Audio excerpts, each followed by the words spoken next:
All right. Bang, bang. We are on a streak, a heater. We have cashed 13 out of 15 showdowns for the 2021 season. It has been a fun ride. We also smashed on the Super Bowl. Football's over. Don't be sad. Green money is ahead because golf is here. So, Dustin and Price, how y'all doing? Y'all excited for Pebble Beach? That is where we're going to be. Anything stick out before we break down the course? You want to go back to last week a little bit, or do you want to just plow on through? Well, week long, Berger murdered us in cash. Han teased us. He looked like he was going to pull through for us and at least, finish in the top three before he imploded. But, it was okay week. We've murdered it in showdown, though, especially Saturday. Saturday, we finished in the top 1% of all contests.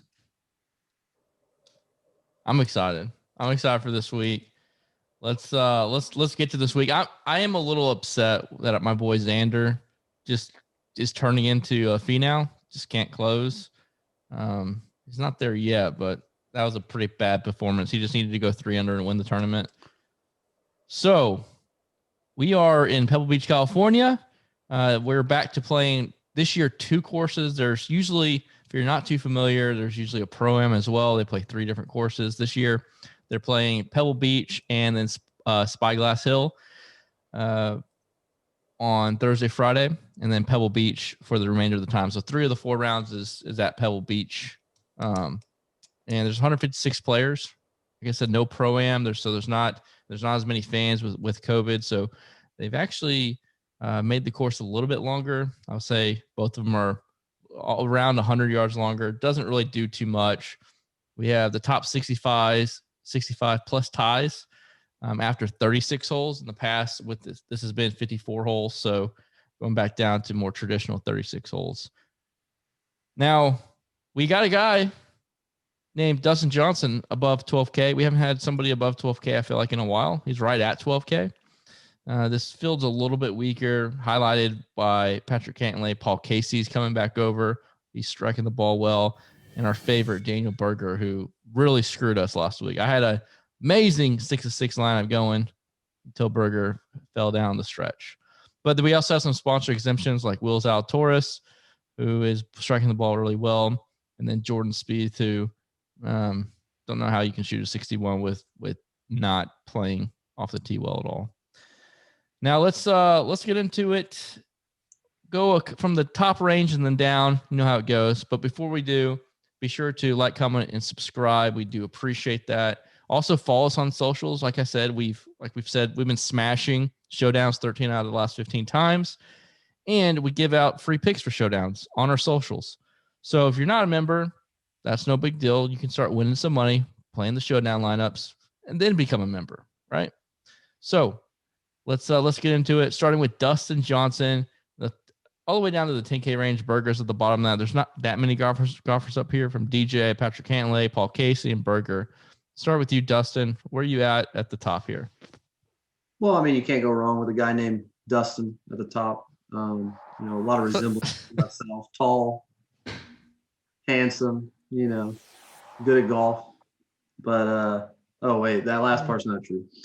I think for me, that's not the only part that wasn't true. Anybody 10K and up. The only 2 guys I would pay up for this week would be DJ. Obviously, he's just, he won in Dubai. He's been on a phenomenal streak. Seems to, not have any baggage with him. He's just playing kind of carefree. And then Cantlay's just been very, very good. So I'd pay up for those 2. I really don't want any part of Paul Casey and 10K. And then Berger, coming off a missed cut. I'd just rather pay up for DJ or Cantlay personally. So, Cantlay's intriguing there at 11-3. You look at the track record, ranks pretty well in my model top 15. He's just really good at everything, can putter. So that's kind of my take on that. Price, Dustin Johnson, how probably crazy 35%.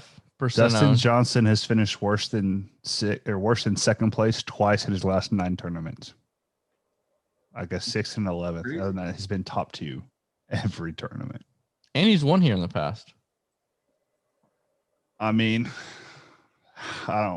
he's tough to not play. I'm over here trying to convince myself to fade him because I'm just not the brightest person around. But he's 12,000. It's tough to build with him. Yeah. Because you got to drop down into some uncomfortable spots. There are some cheap guys I don't mind, so I can see a way to build with him. I feel like I'm going to fade him and Cantley and use Casey, who has very good course history here. He's a phenomenal ball striker. He won 2 weeks ago over on the Euro Tour. So I think that might be the route I take, is to fade DJ and pray to God he's 35 to 50% owned and he finishes like 15th. Paul Casey's that bridge that's burned us many times. That's okay. I'm gonna throw that out there. Paul Casey is smashing the ball. His strokes gained from with his irons are phenomenal right now. So I'm not worried about him going into a bunker or going near a bunker, flying it over the bunker into the water, and then flying it back in the bunker and then getting an 8 to miss the cut. We're not going to worry about that, Paul Casey. He might put it off the green into the bunker, though. There is a possibility there. I want all shares. If I'm playing, multiple lineups, I want shares of all these guys minus DJ. I'm going to take a stance there. He's going to be 35, probably upwards of 50% owned on a smaller high dollar entry, single entries. And I get it. I understand it, but I want some shares of Cantlay, Casey, Berger. I want shares of those players. So I'm going to fade DJ as well. Looking back, he could blow the field away and win by 8 strokes and take all of our money. DraftKings, take it all. But I'm with Price. Paul Casey, even more than Cantlay, because Paul Casey's price at 10-4 is very, very appealing for that top range. Let's move on down. Price's boy, Will Zalatoris, is now 9,900, sponsor exemption. Striking the ball really well, not the best putter. Where are you at with I think he played here as an amateur in 2018, if I remember that correctly. Yes. And he made the cut. But he only finished 68th. I like him. Obviously, his putting is atrocious. He had a really bad Sunday, or he would have finished in the top 10 again. So I don't know if he'll be as popular this week, because if you're going to go DJ, you can't fit any of these guys in the 9K range, and you have to drop pretty far down. And I think if you're going to go balanced, you're more than likely going to pick Casey or Berger. So I think Zalatoris might go a little under the radar this week, personally, especially being 9,900 and coming off a disappointing round on Sunday. That usually sticks with people, and they don't want to click the button. And then you got Dustin's board right below him. Speed. We'll see if he's back or not. How funny. It's my guy, Dustin's guy, and then your guy. Yeah, I actually have a couple of guys down here. Jason Day is next on the list, my guy. And I like a lot of his stats are actually appealing to me.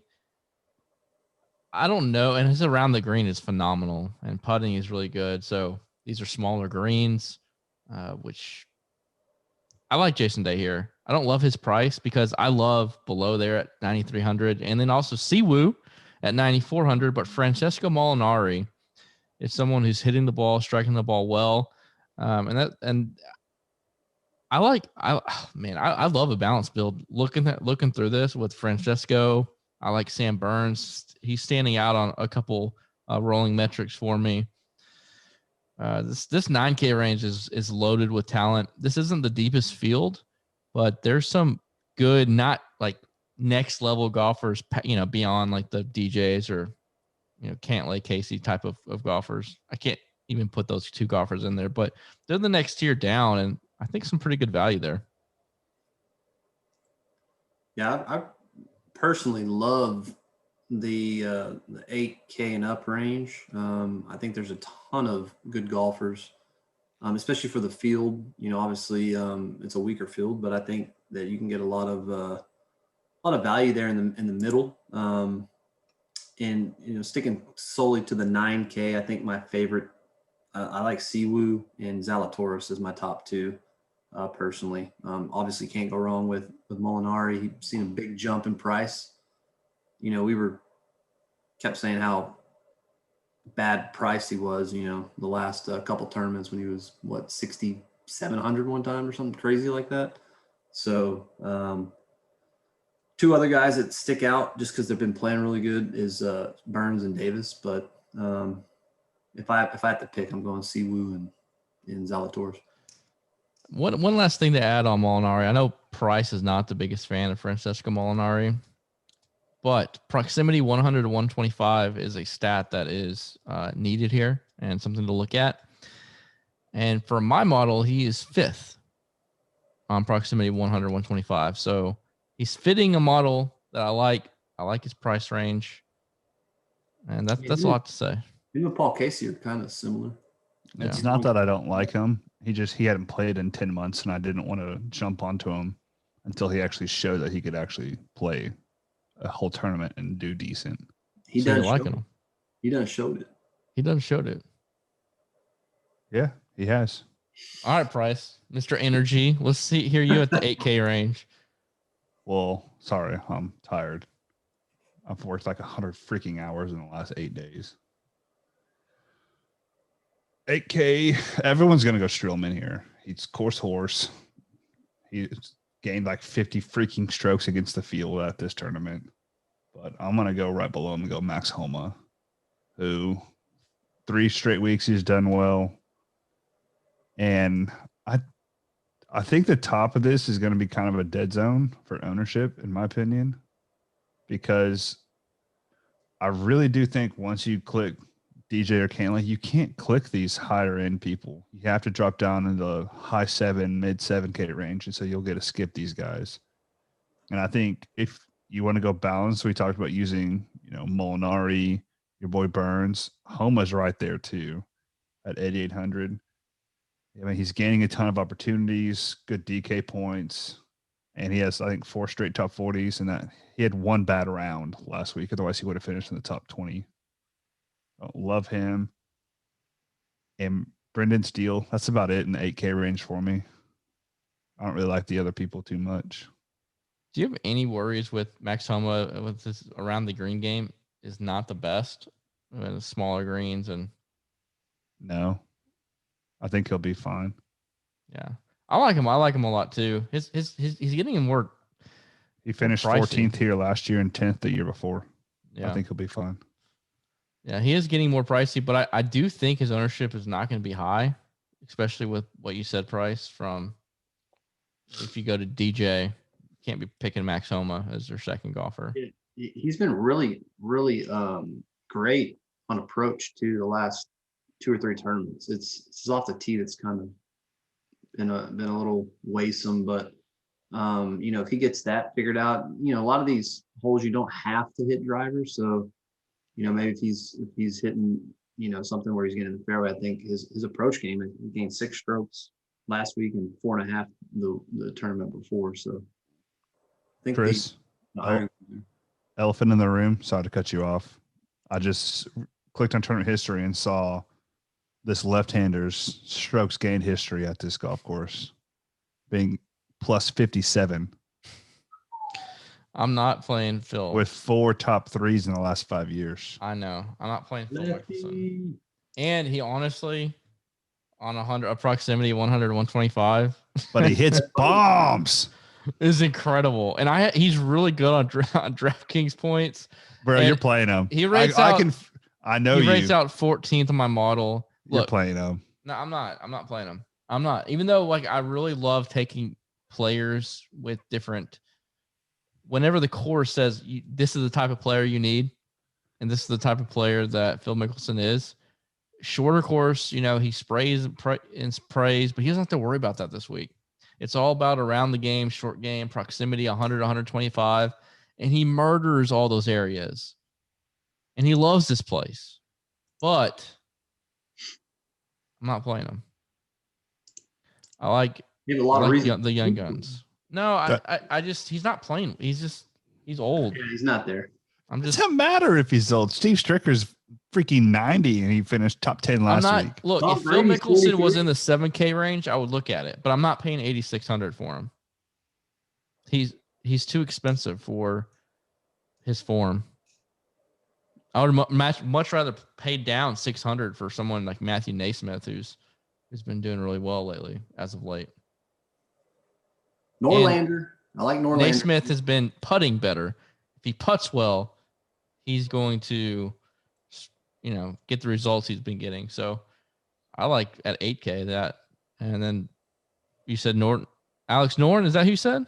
Norlander. Norlander. He's up there at 87, I think. Yeah, he is. Another guy that's been striking the ball, just his putting, gets the putting down. That's always the big if. All right, Price. James Hahn, darling. What do you think of him after his blow up on Sunday on the back nine? Oof. That was tough, dude. He couldn't handle the pressure. I'll probably fade him this week, to be honest. Back-to-back miscuts here. He just blew up. I know he's played well the last couple of weeks, but I think 8,000 for him, it's a little too much when there's people in the 7K range I like. I don't see a point in clicking him when you could either go up to Matt Jones or Brian. I think Brian Harmon's a much better fit for this golf course than James Hahn, personally. Yeah.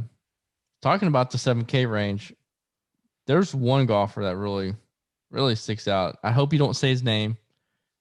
So let's start with you though, Price, on the 7K range, since you said you liked it so much. On the 7K range, the first person I really looked at is Patton Kizzire, which he doesn't grade out the best in my model, but he's been playing so well lately. And I feel like once he gets going, he gets going. Him and HV3 really, he pops in everything. There he is. HV3 has got to have sky high ownership at $7,700. Like, he should be rated up there with a Phil Mickelson and a Norlander. I don't understand his pricing. And then I was on the two guys who withdrew today, and KH Lee and Wyndham Clark. I was looking at them and they both pulled out. But KH Lee made us too much money last week. He had to pull out for a minute. I think Stallings, because he had a bad Sunday, people will be iffy on him at 7,500, but he has pretty good history here too, and he rates out pretty well for me. What about Russell Knox? I don't ever click Russell Knox. I don't know why, but he also doesn't rate out very well for me in anything besides off the tee. So I don't really want to mess with him. I'd rather go to Malnati than Russell Knox personally. Yeah. I love HV3. HV3 is going to be one of my, saying it now, get out of the little freebie, one of my core plays. And if you don't know, I like to play 3-4 lineups, usually 3 to 5, and have a core players and then sprinkle in others around that. And HV3 is going to be in my lineups. And his off the tee is good. His stats are really good, and he puts up DraftKings points, and he can put them up in a hurry. And at 7,700, I just think he's grossly underpriced for. And you have people like Nick Taylor last year popped off and won. You can have golfers pop off and win here because of the way the course is. What about you want to go over 3 on bets with me, and I'll let you have HV3, and I'll take someone price the same. If it's RCB, yep, bro, RCB is another good one. I'll take that bet. I'll take RCB. You get HV3. All right. So for $125, because I think that's what I owe you. Yeah. Okay. Pretty soon you're gonna be a Bitcoin. What about your boy Stanley? I know. That's who I figured you're over, because Chris, man crush, literally argues with us for 45 minutes Friday night about we have to use Kyle Stanley. He didn't. All right. In fairness, if KH Lee did not have the Eagle on 17, was it? it would have. You can't say it would have Tom tied. Brady didn't throw 3 touchdowns and the Chiefs. All right, look, it would have been tied. Even if he did an Eagle 17 and they tied, occasionally would have outscored him because he had less bogeys. And no, he was Stanley had more cheaper. birdies. He was 400 cheaper. But okay, he had less bogeys, but the reason why they would have tied is because Stanley had more birdies, and birdies mean more in a showdown than a bogey. So no, you're wrong. Hahn shot 5 under, and Hardy shot 1 over. That was a switch. So, but here's the thing, right? On Sunday, Stanley freaking went off, and we didn't have him because I was so hurt. But I had him in the week long. He won in 2012. I still stand by the stats, the proximity, everything was there, and he played well. He's a shitty putter. He loses like 4 strokes around on putting every round. Let me just ask you this: did you win or lose the bet? Well, I'm going to win this next bet to even out. Okay. I lost the bet. So you're lost the bet. Just kidding. Just like Judy, but let's not get into that. All right. So Kyle Stanley price, though, at 7,400. He rates out all over the place. Opportunities gained, number 2. Ball striking, number 3. Tee to green, 8. Off the tee, 4 from on my model. Maybe my model is somehow slanted towards Kyle Stanley, but are you on Kyle Stanley this week at 7,400? If I could insert the dude at the Yankees game, no, I'm going to play Putnam over him. Putnam has back-to-back top 21s, bogey free all last week. I'd rather take him. He switched irons. He's been playing well. You know who really sucks at this course, but it's a perfect fit for is Ryan Moore. I know. Why is he so bad here? Not only that, but he's also missed all 3 cuts he's played this year. He hasn't made a cut yet. Yeah, I'm not playing him, but he's someone that could win this tournament. I'd be like, oh, I could have seen that. I should have played him. There's like Doug Kim. He's fairly accurate, but he's back-to-back. He's back-to-back missed cuts, and he's gained strokes against the field. How the hell does that happen? I don't get that. And then old Chesil, who is very solid, but he has not played well. I don't know, man. I think there's a minefield down here. You got Scott Piercy, who has great tournament history, but hasn't been playing great. But he's finished top 20 3 years in a row. So you gotta factor in the how he's playing versus how he's played here, kind of deal. Especially when you're getting into the lower 7K range and into the 6, because obviously the field isn't as talented. So these guys are really, really iffy down here. Most of them. There's a couple guys I like. JB Holmes rates out well my model. I've had to kind of redo my model a couple times. I'm like, gosh darn it, man. JB Holmes rates out way too well. He's finished though he's missed 2 of the last 5 cuts and finished in the top 20 in the other 3. Well, he tied 23rd, 11th, and 14th. The other 3 that he made the cut, and he made the cut and got 14th last year.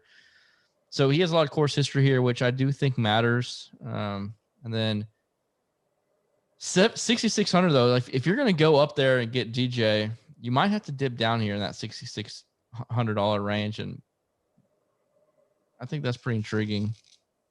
Grayson Murray, talking about someone who can pop off, and he's got an 8th place finish here. He's coming into form. Is that someone worth a look? What do y'all think?